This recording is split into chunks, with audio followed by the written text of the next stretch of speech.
Hello दोस्तों, मैं अनामिका सिंह स्वागत करती हूं आप सबका आपके यूट्यूब चैनल नॉलेज कॉर्नर में। फ्रेंड्स, आज हम लोग केमिस्ट्री के इंपॉर्टेंट क्वेश्चन डिस्कस करेंगे। अगर आप बिहार से रिलेटेड किसी भी एग्जाम की तैयारी कर रहे हैं या फिर आप किसी वनडे एग्जाम की तैयारी कर रहे हैं जिसमें साइंस के क्वेश्चन पूछे जाते हैं, तो आप वीडियो में लास्ट तक बने रहिए। चैनल को सब्सक्राइब कर लीजिए और ज़्यादा से ज़्यादा शेयर करिए। ठीक है, आज हम लोग केमिस्ट्री के इंपॉर्टेंट क्वेश्चन डिस्कस करेंगे। साथ ही साथ आपको बता दें कि एनसीईआरटी जो है वो अपडेट हो गई है, नई एनसीईआरटी आ गई है। अगर आप उन्हें पढ़ना चाहते हैं तो आप हमारे इसी चैनल से जुड़ जाइए, जहाँ पे आपको सभी सब्जेक्ट के न्यू एनसीईआरटी जो है वो करवाए जा रहे हैं फ्री ऑफ कॉस्ट, तो आप उन्हें भी देख सकते हैं। चलते हैं अपने प्रश्नों की तरफ। पहला क्वेश्चन है, निम्न तत्वों में से किसमें न्यूट्रॉन नहीं होता है? आपके सामने ऑप्शन दिया है, ऑक्सीजन, नाइट्रोजन, हाइड्रोजन, तांबा, एक से अधिक या इनमें से कोई नहीं। आपको बताना है इनमें से कौन सा एलिमेंट्स है जिसमें न्यूट्रॉन नहीं पाया जाता है। 64th बीपीएससी प्री 2018 में पूछा गया क्वेश्चन है। इसका जो सही जवाब हो जाएगा वो हो जाएगा ऑप्शन सी, हाइड्रोजन। हाइड्रोजन में न्यूट्रॉन नहीं पाया जाता है। हाइड्रोजन का परमाणु क्रमांक 1 होता है। साधारण हाइड्रोजन समस्थानिक प्रोटियम के रूप में कोई भी न्यूट्रॉन नहीं होता है। ठीक है, भारी हाइड्रोजन का जो समस्थानिक होता है जिसे ड्यूटेरियम कहते हैं, इसमें 1 न्यूट्रॉन होता है और ट्राइटेरियम में 2 न्यूट्रॉन होता है। हाइड्रोजन इसका परमाणु क्रमांक 1 होता है। ठीक, अगर बात करें केवल हाइड्रोजन की तो इसमें कोई भी न्यूट्रॉन नहीं पाया जाता है। वहीं पर बात करें ड्यूटेरियम की, जिसे D2O कहते हैं, इसमें 1 न्यूट्रॉन होता है और ट्रिटियम में 2 न्यूट्रॉन देखने को मिलता है। अगला क्वेश्चन है, परमाणु की संरचना के लिए एक मॉडल प्रस्तावित करने वाले पहले व्यक्ति कौन थे? यानी कि यहाँ से पूछा है कि परमाणु संरचना का मॉडल किसने प्रस्तावित किया था। क्या वो ई गोल्डस्टीन है, रदरफोर्ड है, नील बोहर है, जे थॉमसन है? 70th बीपीएससी प्री 2024 हाल फिलहाल में पूछा गया क्वेश्चन है। हो सकता है ये टीआरई में देखने को मिल जाए, इसको स्टार मार्क कर लीजिएगा। इसका जो सही जवाब हो जाएगा वो हो जाएगा ऑप्शन डी, जे थॉमसन। परमाणु संरचना के लिए मॉडल प्रस्तुत करने वाले जो वैज्ञानिक हैं उनका नाम जे थॉमसन है। ठीक है, इन्होंने 1898 में परमाणु की संरचना जो है उस पर मॉडल प्रस्तावित किया था। कब किया था? 1898 में। किसने किया था? जे थॉमसन ने किया था। अगला क्वेश्चन है, डाल्टन के परमाणु सिद्धांत की सफलतापूर्वक व्याख्या। मतलब इसमें से कौन सा है जो डाल्टन के परमाणु सिद्धांत को सफलतापूर्वक व्याख्यात करता है? द्रव्यमान संरक्षण का नियम, स्थिर संगठन का नियम, रेडियो धर्मिकता का नियम, बहुअनुपात का नियम। आपसे पूछा इनमें से कौन सा सही है। 70th बीपीएससी प्री 2024 में पूछा गया क्वेश्चन है। इसका जो सही जवाब हो जाएगा वो हो जाएगा 1, 2 और 4। डाल्टन के परमाणु सिद्धांत की सफलतापूर्व व्याख्या जो करता है वो करता है द्रव्यमान संरक्षण का नियम, स्थिर संगठन का नियम और बहुअनुपात का नियम। रेडियो और धर्मिकता का नियम इसमें शामिल नहीं है। तो 1, 2 और 4 ऑप्शन सी में सही है। ऑप्शन सी आपका सही जवाब हो जाएगा। अगला क्वेश्चन है, रासायनिक गुणों को अपरिवर्तित रखते हुए एक परमाणु के नाभिक में जोड़े जाने वाले कण हैं। मतलब वो कौन सा कण है जिसको आप नाभिक में जोड़ देंगे और उसका रासायनिक गुण जो होगा वो चेंज नहीं होगा? क्या वो न्यूट्रॉन है, इलेक्ट्रॉन है, प्रोटॉन है, एक से अधिक या इनमें से कोई नहीं? सही जवाब हो जाएगा ऑप्शन ए, न्यूट्रॉन। न्यूट्रॉन को अगर आप किसी परमाणु के नाभिक में जोड़ देते हैं तो उसका रासायनिक गुण जो होता है वो अपरिवर्तित रहता है। अगला क्वेश्चन है, एक परमाणु के केंद्र का धनावेशित हिस्सा क्या कहलाता है? प्रोटॉन, न्यूट्रॉन, इलेक्ट्रॉन, न्यूक्लियस, एक से अधिक या इनमें से कोई नहीं? तो हम सभी को पता है इलेक्ट्रॉन हमेशा नेगेटिव होता है, न्यूट्रॉन जो होता है इस पर कोई भी चार्ज नहीं पाया जाता, जबकि प्रोटॉन ऑलवेज पॉजिटिव होता है। ऑप्शन ए इसका सही जवाब हो जाएगा। Sorry, nucleus. एक परमाणु के केंद्र का धनावेशित हिस्सा जो होता है वो न्यूक्लियस होता है। क्या होता है? न्यूक्लियस होता है। ऑप्शन डी इसका सही जवाब हो जाएगा, न्यूक्लियस। नाभिक, न्यूक्लियस परमाणु का केंद्रक होता है। परमाणु के नाभिक में प्रोटॉन तथा न्यूट्रॉन दोनों अवस्थित होते हैं, जिसमें से जो आपको पता है यहाँ से थोड़ा सा कंफ्यूजिंग वाला क्वेश्चन है। प्रोटॉन जो है ना उस पर पॉजिटिव चार्ज पाया जाता है, जबकि न्यूट्रॉन जो होता है वो न्यूट्रल होता है, इस पर कोई भी चार्ज नहीं पाया जाता। ये नाभिक के केंद्र में दोनों ही पाया जाता है, न्यूक्लियस में दोनों ही पाया जाता है, प्रोटॉन और न्यूट्रॉन। इसी प्रोटॉन के प्रेजेंस की वजह से जो नाभिक होता है वो पॉजिटिव होता है, क्योंकि निगेटिव चार्ज इसमें नहीं पाया जाता है। इलेक्ट्रॉन नाभिक के चारों तरफ बाहरी कक्षा में चक्कर लगाता है, तो इस पर कोई इलेक्ट्रॉन पे कोई निगेटिव चार्ज होता है वो बाहरी कक्षा में चक्कर लगाता है। लेकिन जो नाभिक होता है इसमें प्रोटॉन और न्यूट्रॉन पाया जाता है, जिसमें प्रोटॉन जो होता है वो पॉजिटिव होता है, इसी के कारण जो नाभिक होता है वो भी पॉजिटिव होता है। इसका जो सही जवाब होना चाहिए था वो होना चाहिए था 1 से अधिक, क्योंकि न्यूक्लियस और प्रोटॉन दोनों ही पॉजिटिव चार्ज वाले हैं। ठीक है, आयोग के द्वारा ऑप्शन डी इसका उत्तर माना गया है, लेकिन मेरे हिसाब से इसका जो सही आंसर होना चाहिए था वो होना चाहिए था 1 से अधिक। अगला क्वेश्चन है, परमाणु नाभिक के अवयव हैं, यानी कि नाभिक में कौन कौन सी चीज़ें पाई जाती हैं? इलेक्ट्रॉन प्रोटॉन, इलेक्ट्रॉन और न्यूट्रॉन, प्रोटॉन और न्यूट्रॉन, प्रोटॉन न्यूट्रॉन और इलेक्ट्रॉन। अभी हम लोगों ने देखा जो परमाणु का नाभिक है ये प्रोटॉन जिसमें पॉजिटिव होता है और न्यूट्रॉन जिसपे कोई भी चार्ज नहीं होता, इससे मिलकर बना होता है। इसी नाभिक के चारों तरफ कक्षक होते हैं जिसमें इलेक्ट्रॉन जो होते हैं वो चक्कर लगाते हैं। इलेक्ट्रॉन हमेशा कैसे होते हैं? निगेटिव होते हैं। ठीक, तो इसका सही जवाब हो जाएगा ऑप्शन सी। अगला क्वेश्चन, किसी उप परमाणविक कण का द्रव्यमान नगण्य है? न्यूट्रॉन, प्रोटॉन, इलेक्ट्रॉन, एक से अधिक या इनमें से कोई नहीं। इसका सही जवाब हो जाएगा ऑप्शन सी, इलेक्ट्रॉन। इलेक्ट्रॉन एक ऋणात्मक आवेशित उप परमाणविक कण है जो परमाणु नाभिक के चारों ओर घूमता है। एक इलेक्ट्रॉन पर उपस्थित आवेश 1.602 इंटू 10⁻⁻19 कूलॉम होता है। एक इलेक्ट्रॉन का द्रव्यमान 9 इंटू 10⁻31 kg होता है। ठीक, ऑप्शन सी इसका सही जवाब हो जाएगा। अगला क्वेश्चन है, निम्न में से कौन सा विकल्प गलत है? आपके सामने 4 ऑप्शन दिए हैं और इसमें से पूछा है कि कौन सा इसमें से गलत है, आपको गलत बताना है। नाभिक के अंदर प्रोटॉन और इलेक्ट्रॉन की उपस्थिति के कारण परमाणु विद्युत रूप से उदासीन होते हैं, तो यही आपका पहला आंसर ही गलत मिल रहा है। नाभिक के अंदर प्रोटॉन तो होता है लेकिन इलेक्ट्रॉन नहीं होता है। क्या होता है नाभिक के अंदर? प्रोटॉन और न्यूट्रॉन होता है, तो ये आपका गलत हो जाएगा। इलेक्ट्रॉन ऋण आवेशित होते हैं तथा इनका द्रव्यमान नगण्य होता है, ये बिल्कुल सही है। इलेक्ट्रॉन हमेशा ऋण आवेशित होते हैं और इनका द्रव्यमान कैसा होता है? नगण्य होता है। आगे क्या दिया? परमाणु संख्या एक तत्व के परमाणु में प्रोटॉन की संख्या है, बिल्कुल सही बात है। समस्थानिक परमाणु ईंधन के रूप में चिकित्सक क्षेत्र के कार्बन डेटा के रूप में उपयोग होते हैं, ये भी बिल्कुल सही बात है। इसका जो सही जवाब हो जाएगा, क्योंकि इसमें गलत पूछा है तो गलत में आपको ऑप्शन ए देखने को मिल रहा है। ऑप्शन ए गलत है। क्यों गलत है? क्योंकि नाभिक में जो न्यूक्लियस होता है उसमें प्रोटॉन और इलेक्ट्रॉन नहीं बल्कि प्रोटॉन और न्यूट्रॉन पाए जाते हैं, तो इसलिए ऑप्शन ए गलत हो जाएगा। जो गलत है वही सही होगा, क्योंकि यहाँ से कौन सा गलत है आपसे पूछा है। ठीक है, ऑप्शन ए इसका सही जवाब हो जाएगा। अगला क्वेश्चन है, परमाणु के नाभिक में कौन से मूल कण होते हैं? यानी कि परमाणु के नाभिक में कौन से कण पाए जाते हैं, ये आपके लिए बहुत ज़्यादा इंपॉर्टेंट है, इसे आपको भूलना नहीं। अनेक एग्जाम में अनेक बार ये क्वेश्चन रिपीट हुआ है। जैसा आप देख पा रहे हैं 67 बीपीएससी री एग्जाम 2022 में भी सेम क्वेश्चन पूछा गया। तो परमाणु के नाभिक में जो कण होते हैं वो प्रोटॉन के साथ न्यूट्रॉन पाया जाता है, ऑप्शन सी इसका सही जवाब जो होगा। जबकि इलेक्ट्रॉन जो होता है वो नाभिक के बाहर जो है वो चक्कर लगाता है। आपको भूलना नहीं, ये बहुत अच्छे से याद करना है। अगला है, एक तत्व में इलेक्ट्रॉन और न्यूट्रॉन की संख्या क्रमशः 18 और 20 है, इस तत्व की द्रव्यमान संख्या क्या होगी? अब देखिए, आपको दिया है इलेक्ट्रॉन की संख्या कितना दिया हुआ 18 और न्यूट्रॉन की संख्या कितना दिया हुआ है 20। न्यूट्रॉन की संख्या कितनी दी हुई 20। अब आपसे द्रव्यमान संख्या पूछा है, तो इलेक्ट्रॉन प्लस न्यूट्रॉन की जो संख्या होगी वही आपकी द्रव्यमान संख्या हो जाएगी। यानी 18 में अगर आप 20 जोड़ देंगे तो 38 हो जाएगा। 38 ही आपका सही जवाब हो जाएगा। द्रव्यमान संख्या निकालने के लिए आपको इलेक्ट्रॉन प्लस न्यूट्रॉन करना पड़ेगा। इलेक्ट्रॉन की संख्या प्लस न्यूट्रॉन की संख्या इक्वल टू क्या हो जाएगा? द्रव्यमान संख्या। ऑप्शन सी इसका सही जवाब हो जाएगा। अगला क्वेश्चन है, प्रोटॉनों की जो संख्या है और न्यूट्रॉनों की संख्या, प्रोटॉनों की संख्या इलेक्ट्रॉनों की संख्या के बराबर होता है, ये भी आपको याद रखना है। अगर आपको यहाँ इलेक्ट्रॉन ना देकर प्रोटॉन दिया होता तो भी आपको इसको और इसको ऐड ही करना था, क्योंकि प्रोटॉनों की संख्या इलेक्ट्रॉनों की संख्या के बराबर होता है। ठीक है, चाहे आप इलेक्ट्रॉनों की संख्या प्लस न्यूट्रॉन कर दें, चाहे प्रोटॉनों की संख्या प्लस न्यूट्रॉन कर दें, आपका द्रव्यमान जो है वो निकल के आ जाएगा। ऑप्शन सी इसका सही जवाब हो जाएगा। अगला क्वेश्चन है, एक नाभिक की द्रव्यमान संख्या क्या होती है? न्यूट्रॉन और प्रोटॉन की संख्याओं का योग। न्यूट्रॉनों और प्रोटॉन का कुल द्रव्यमान हमेशा परमाणु भार से अधिक होता है, हमेशा अपनी परमाणु संख्या से कम होता है, एक से अधिक या इनमें से कोई नहीं। इसका सही जवाब हो जाएगा ऑप्शन ए, न्यूट्रॉन और प्रोटॉन की संख्याओं का योग जो होता है वो नाभिक के द्रव्यमान की संख्या होती है। ऑप्शन ए इसका सही जवाब हो जाएगा।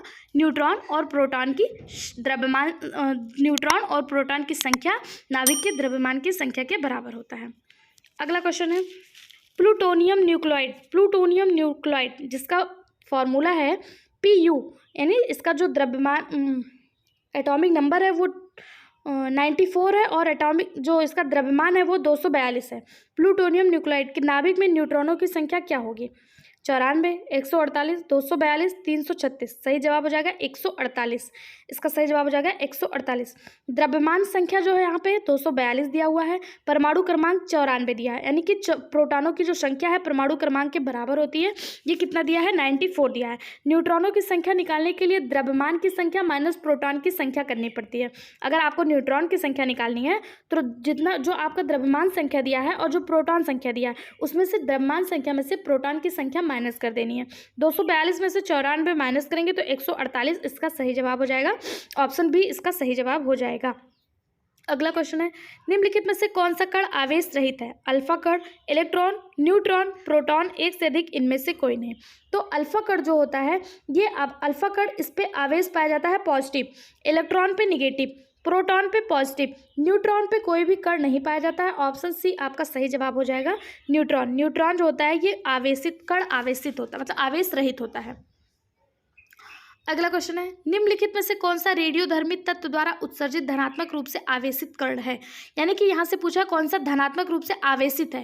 कैथोड किरणें, बीटा किरणें, अल्फा किरणें, एक से अधिक या इनमें से कोई नहीं। आपसे पूछा किस पे प्लस का चार्ज, पॉजिटिव चार्ज पाया जाएगा, तो बीटा ऑलवेज निगेटिव होता है, कैथोड निगेटिव होता है, अल्फा किरणें जो होती हैं ये धनात्मक होती हैं, पॉजिटिव होती हैं। ऑप्शन सी इसका सही जवाब हो जाएगा, अल्फा किरणें। अगला क्वेश्चन है, एक तत्व के समस्थानिक अलग अलग होते हैं प्रोटॉन की संख्या में, द्रव्यमान संख्या में, इलेक्ट्रॉनों की संख्या में, परमाणु संख्या में, एक से अधिक या इनमें से कोई नहीं। एक तत्व का समस्थानिक, जैसे हाइड्रोजन का समस्थानिक हो गया हाइड्रोजन और ड्यूटेरियम, ट्रिटेरियम, या हाइड्रोजन का समस्थानिक होता है। ये पूछा है किस आधार पर अलग अलग होते हैं, तो उनकी द्रव्यमान संख्या के आधार पर ये अलग अलग होते हैं। ऑप्शन बी इसका सही जवाब हो जाएगा, द्रव्यमान संख्या के आधार पर या फिर प्रोटॉनों की संख्या के आधार पर ये अलग अलग होते हैं। ठीक। अगला क्वेश्चन है, नाभिकीय विखंडन किसके संघात के कारण होता है? प्रोटॉन, इलेक्ट्रॉन, न्यूट्रॉन, ए और बी दोनों, एक से अधिक इनमें से कोई नहीं। इसका सही जवाब हो जाएगा ऑप्शन सी, न्यूट्रॉन। नाभिकीय विखंडन न्यूट्रॉन के संघात के कारण होता है। ऑप्शन सी इसका सही जवाब हो जाएगा। बीपीएससी सीडीपीओ प्री 2018 में पूछा गया क्वेश्चन है। ये सब आपके लिए बहुत ज़्यादा इंपॉर्टेंट क्वेश्चन है। वीडियो में लास्ट तक बने रहिएगा। चैनल को सब्सक्राइब करना बिल्कुल मत भूलिए और वीडियो को लाइक भी कर दीजिए, अपने दोस्तों के साथ शेयर भी करिए। अगला क्वेश्चन है, एक ही प्रकार का परमाणु निम्न में से किसमें मिलता है? खनिज यौगिक में, खनिज मिश्रण में, प्राकृतिक तत्व में, उपयुक्त में से कोई नहीं। इसका सही जवाब हो जाएगा ऑप्शन सी, प्राकृतिक तत्व में। प्राकृतिक तत्व में हमेशा एक ही प्रकार के परमाणु देखने को मिलते हैं। ऑप्शन सी इसका सही जवाब हो जाएगा। अगला क्वेश्चन है, निम्न में से किसमें ऋणात्मक आवेश होता है?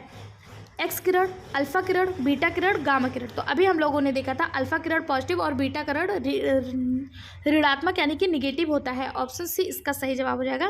किसमें ऋणात्मक होता है? तो बीटा किरण में होता है। ठीक है। रेडियो एक्टिव पदार्थ होते हैं ये अल्फा बीटा और गामा किरणें। अल्फा बीटा और गामा किरणें कैसे होती हैं? रेडियो एक्टिव होती हैं। ठीक है।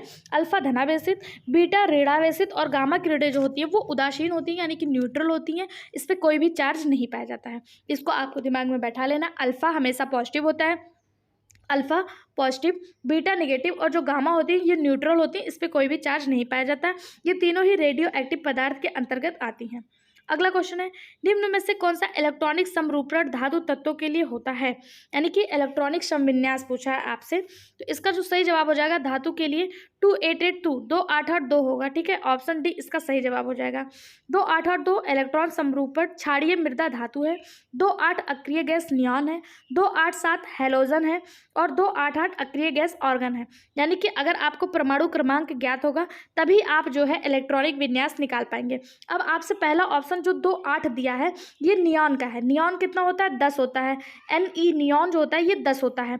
इसका इलेक्ट्रॉनिक विन्यास जो हम करेंगे 2 और 8 करेंगे। इलेक्ट्रॉनिक विन्यास करने के लिए 288 का फॉर्मूला चलता है, तो इसका इलेक्ट्रॉनिक विन्यास 2 8 करेंगे। फिर दूसरा आपको दिया 2 8 7 यानी 8 2 10 और 17। 17 किसका परमाणु क्रमांक है? तो 17 जो है ये क्लोरीन का परमाणु क्रमांक है। क्लोरीन का परमाणु क्रमांक कितना होता है? Cl का परमाणु क्रमांक 17 होता है। तो इसको हम तोड़ेंगे 2 8 8 7 में। ऑप्शन बी इस क्लोरीन का हो जाएगा। 2 8 8 यानी 8 8 16 और 2 18। 18 किसका होता है? 18 किसका होता है? ये आर्गन का होता है। आर्गन का क्या होता है? परमाणु क्रमांक 18 होता है, तो ये इसका हो जाएगा। और 2 8 8 और 2 ये 8 8 16 2 18 2 20 20 किसका है? एक क्षारीय मृदा धातु का इलेक्ट्रॉनिक विन्यास है। ऑप्शन डी ही इसका सही जवाब हो जाएगा। अगला क्वेश्चन है, निम्नलिखित में से कौन सा नाइट्रोजन के सही इलेक्ट्रॉनिक विन्यास को दर्शाता है। अब नाइट्रोजन का सही इलेक्ट्रॉनिक विन्यास जानने के लिए आपको नाइट्रोजन का परमाणु क्रमांक जानना होगा। नाइट्रोजन का परमाणु क्रमांक होता है 7। अब 7 का इलेक्ट्रॉनिक विन्यास क्या होगा? 2 और 5। चूंकि एक कक्षा में 2 इलेक्ट्रॉन रहते हैं, दूसरे वाले में 8 हो सकते हैं, लेकिन यहाँ पे जब 7 ही है तो 8 कहाँ से आएगा? तो 5 होगा। 2 और 5 नाइट्रोजन का सही इलेक्ट्रॉनिक विन्यास हो जाएगा। ऑप्शन सी इसका सही जवाब हो जाएगा। अगला क्वेश्चन है, जिस तत्व के परमाणु में 2 प्रोटॉन 2 न्यूट्रॉन और 2 इलेक्ट्रॉन हो, उस तत्व की द्रव्यमान संख्या कितनी होगी? 2 प्रोटॉन 2 इलेक्ट्रॉन और 2 न्यूट्रॉन हो तो उसकी द्रव्यमान संख्या होगी 4। कितनी होगी? 4 होगी। कैसे? प्रोटॉन की संख्या प्लस न्यूट्रॉन की संख्या ही द्रव्यमान संख्या होती है। द्रव्यमान संख्या कैसे निकालते हैं? तो द्रव्यमान संख्या निकालने के लिए प्रोटॉन की संख्या और न्यूट्रॉन की संख्या को आपस में ऐड कर देते हैं। तो प्रोटॉन कितने थे? 2। न्यूट्रॉन कितने थे? 2। अब इसकी द्रव्यमान संख्या कितनी हो जाएगी? 4 हो जाएगी। आपको यहाँ से ध्यान रखना है, यहाँ पे इलेक्ट्रॉन की संख्या की कोई जरूरत नहीं है। प्रोटॉन की संख्या और न्यूट्रॉन की संख्या को निकालते हैं। प्रोटॉन की संख्या और न्यूट्रॉन की संख्या को जब आपस में ऐड करते हैं तो द्रव्यमान संख्या निकल के आ जाती है। तो आपको दिया था कि उसका प्रोटॉन संख्या, न्यूट्रॉन संख्या और द्रव्यमान और इलेक्ट्रॉन संख्या तीनों ही 2-2 थे, तो आपको इलेक्ट्रॉन को नहीं ऐड करना है। 2 प्रोटॉन 2 न्यूट्रॉन यानी कि 4 इसकी द्रव्यमान संख्या आ जाएगी। ऑप्शन बी इसका सही जवाब हो जाएगा। अगला क्वेश्चन है, किसी परमाणु नाभिक का आइसोटोप वह नाभिक है जिसमें न्यूट्रॉन की संख्या वही होती है परंतु प्रोटॉन की संख्या भिन्न होती है। प्रोटॉन की संख्या वही होती है परंतु न्यूट्रॉन की संख्या भिन्न होती है। प्रोटॉन और न्यूट्रॉन दोनों की संख्या वही होती है परंतु इलेक्ट्रॉनों की संख्या भिन्न होती है। प्रोटॉन और न्यूट्रॉन दोनों की संख्या भिन्न होती है। अब आपसे आइसोटोप पूछा है। आइसोटोप क्या होता है? आइसोटोप वो होता है जिसमें प्रोटॉनों की संख्या वही होती है परंतु न्यूट्रॉनों की संख्या क्या होती है? भिन्न होती है। ऑप्शन बी इसका सही जवाब हो जाएगा। आइसोटोप किसी परमाणु का आइसोटोप क्या होता है? जिसमें प्रोटॉनों की संख्या सेम रहे परंतु न्यूट्रॉनों की संख्या क्या हो जाए? भिन्न हो जाए, उसे समस्थानिक या आइसोटोप ही कहते हैं। ठीक है, समान प्रोटॉन की संख्या, आइसोटोप मतलब नाम से ही स्पष्ट हो रहा है कि प्रोटॉनों की संख्या क्या रहे? समान रहे। ठीक है, आगे देखें, कोलाइड कण के आकार की सीमा होती है। कोलाइड कण के आकार की सीमा कितनी होती है? तो यहाँ पे आपसे कोलाइड कण का आकार पूछा है। तो कोलाइड कण के आकार की सीमा लगभग 10⁻⁹ मीटर या 10⁻⁶ मीटर के बराबर होती है। तो आपको ऑप्शन में ऐसा कुछ दिखाई दे रहा है? 10⁻⁹, 10⁻�6 ऐसा कुछ दिखाई दे रहा है? तो नहीं दिखाई दे रहा। तो इसका सही जवाब हो जाएगा इनमें से कोई नहीं। क्यों? क्योंकि कोलाइड कण की जो सीमा होती है वो लगभग 10⁻⁹ मीटर या 10⁻�6 मीटर होती है। ठीक है, कोलाइड कणों को नग्न आंखों की सहायता से नहीं देखा जा सकता। कोलाइड कण वो कण होते हैं जिनको नग्न आंखों से नहीं देखा जा सकता, बल्कि इनको देखने के लिए हमें किसका उपयोग करना पड़ता है? सूक्ष्मदर्शी का उपयोग करना पड़ता है। इसके कण छन्ना पत्र से आर पार आ जा सकते हैं। कोलाइड के विभिन्न प्रकार होते हैं जैसे सोल, जेल, एरोसोल, शहद, ये सब कोलाइड के एग्जाम्पल होते हैं। ठीक है, आगे देखिए, नेक्स्ट क्वेश्चन है, आधुनिक परमाणु प्रतीक डैश द्वारा प्रस्तावित विधि पर आधारित हैं। बोर, बेरिलियम, डाल्टन, थॉमसन, एक से अधिक या इनमें से कोई नहीं। आपसे पूछा है जो प्रेजेंट टाइम में आधुनिक परमाणु प्रतीक है वो किस पर आधारित है, किसके द्वारा दिया गया है? तो बेर्जेलियस। ऑप्शन बी इसका सही जवाब हो जाएगा, बेर्जेलियस द्वारा दिया गया है। देखिए, किसी तत्व के सूक्ष्म कण जिससे अणु बनते हैं तथा जो रासायनिक अभिक्रिया में बिना अपघटित हुए भाग लेते हैं वो परमाणु कहलाते हैं। यहाँ से एक इंपॉर्टेंट चीज आपको मिल गया कि परमाणु क्या होता है। तो परमाणु वो होता है जो किसी तत्व का सूक्ष्मतम कण हो, सबसे छोटा कण हो और वो किसी रासायनिक अभिक्रिया में अपघटित ना हो, उसे ही क्या कहते हैं? परमाणु कहते हैं। आधुनिक परमाणु प्रतीक बेर्जेलियस द्वारा प्रस्तावित विधि पर आधारित है। किसके द्वारा? बेर्जेलियस द्वारा प्रस्तावित विधि पर आधारित है। ठीक है, अगला क्वेश्चन है, निम्नलिखित में से किस तत्व की परमाणु त्रिज्या सबसे बड़ी है? लिथियम, बेरिलियम, बोरान, एक से अधिक या इनमें से कोई नहीं। बीपीएससी 11/12/2023 में पूछा गया क्वेश्चन है। ऑप्शन के हिसाब से आपका जो बोरान है उसकी परमाणु त्रिज्या सबसे बड़ी है। इन तत्वों में जो ऑप्शन में आपको दिया है वो उसमें बोरान की सबसे बड़ी है। देखिए, दिए गए तत्वों में लिथियम की परमाणु त्रिज्या सबसे बड़ी है। एक मिनट, लिथियम की नहीं, बोरान की ही परमाणु त्रिज्या सबसे बड़ी है। क्यों? क्योंकि जो बोरान की परमाणु त्रिज्या होती है वो होती है 192। कितनी होती है? 192 बोरान की परमाणु त्रिज्या है। कितनी है? एक मिनट 192 बोरान की परमाणु त्रिज्या है। तो दिए गए तत्वों में बोरान की परमाणु त्रिज्या सबसे बड़ी है। बात करें लिथियम की परमाणु त्रिज्या कितनी है, तो लिथियम की जो परमाणु त्रिज्या है वो 182 है। लिथियम की कितनी है, 182 पीएम है। और बेरिलियम की 153 पीएम है। बेरिलियम की कितनी है, 153 है। अगर दिए गए तत्वों में सबसे छोटी परमाणु त्रिज्या पूछ लेता तो बेरिलियम की हो जाती, क्यों, बेरिलियम का 153 है, 153, लिथियम का 182 है और बोरान का है 192। तो इसमें सबसे बड़ी जो परमाणु त्रिज्या है वो किसकी है, बोरान की है। ऑप्शन सी इसका सही जवाब हो जाएगा। अगला क्वेश्चन है, हाइड्रोजन परमाणु के nवें स्थिर कक्ष का अर्धव्यास किसके समानुपाती है। फ्रेंड्स, आपसे बार बार अनुरोध है, चैनल को सब्सक्राइब कर लीजिए, वीडियो को लाइक कर दीजिए तथा अपने सभी दोस्तों के साथ शेयर करिए, क्योंकि आपको इसी चैनल पे एनसीईआरटी की फ्री ऑफ कॉस्ट बहुत अच्छे एक्सप्लेनेशन के साथ वीडियो प्रोवाइड करवाए जा रहे हैं, जो आपके लिए बिल्कुल नया है, एकदम नए पैटर्न पर आधारित है। एनसीईआरटी बुक जो है वो अपडेट हो गई है, उस अपडेटेड बुक पर आधारित आपकी एनसीईआरटी इसी चैनल पर करवाई जा रही है। तो आप सभी तक वो वीडियो पहुँचा सकते हैं, जिससे सभी को न्यू वर्जन देखने को मिल जाए। हमें भी मोटिवेशन मिलेगा। अगर सब्सक्राइबर और व्यूवर्स बढ़ते हैं तो हम एनसीईआरटी की अभी हम थ्योरी सॉल्व करवा रहे हैं। अगर आपका अच्छा मतलब सपोर्ट रहा, आप हमें सपोर्ट करते हैं, तो हम उसके क्वेश्चन आंसर भी सॉल्व करवाने की कोशिश करेंगे। ठीक है। क्वेश्चन है, हाइड्रोजन परमाणु के nवें